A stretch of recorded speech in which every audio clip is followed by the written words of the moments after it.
Hi guys, thanks for tuning in to another video episode on ForgottenWeapons.com. Today we're looking at a really kind of wacky one-off semi-auto prototype here. This is at the Rock Island auction, where you may have seen some pictures of it. And it's a bit interesting. We're going to try and see what we can deduce about this rifle. It uses Ross furniture.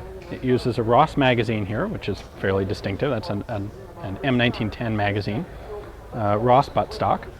But the action and receiver are completely newly fabricated and appear to have really nothing to do with the Ross. The one date on the barrel, or the serial number on the barrel, would date this to about no earlier than 1915. Now what's really interesting to me is you can see this brass piece right in the center. And from what I was able to determine researching, this rifle, which is mentioned in the Ross rifle story, appears to be an experiment by a couple of gentlemen who are working on a Blish lock system. So Blish lock is the system that was used most notably in the Thompson submachine gun.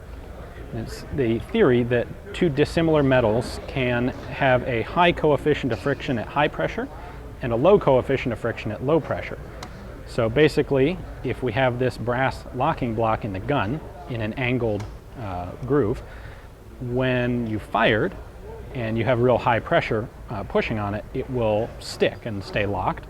And then once the pressure has dropped, it will let go and slide and allow the action to cycle. Now, Thompson attempted to build a semi-auto rifle in 30-06 under this principle, and it pretty much failed. It had ejected at very, very high pressures.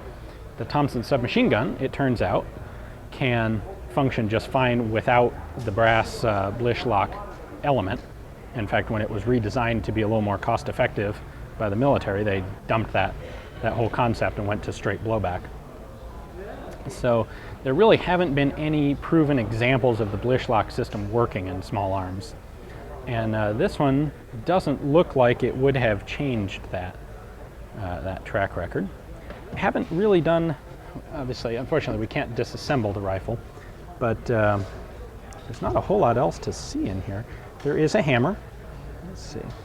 Right back there between the coils of the spring is a hammer, and you can see a little round firing pin in front. So this bolt does cycle back, although you have to, let's see, let me put the camera down.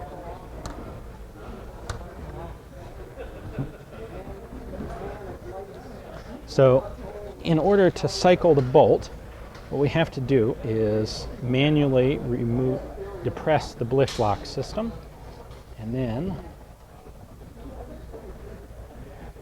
the bolt will come back.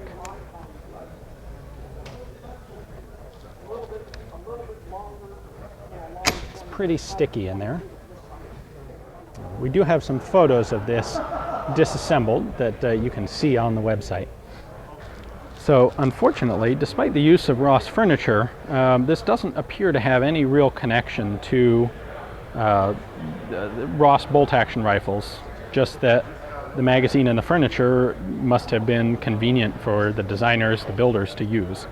And so they were used, because the action itself is a Blish system. So hope you guys enjoyed it.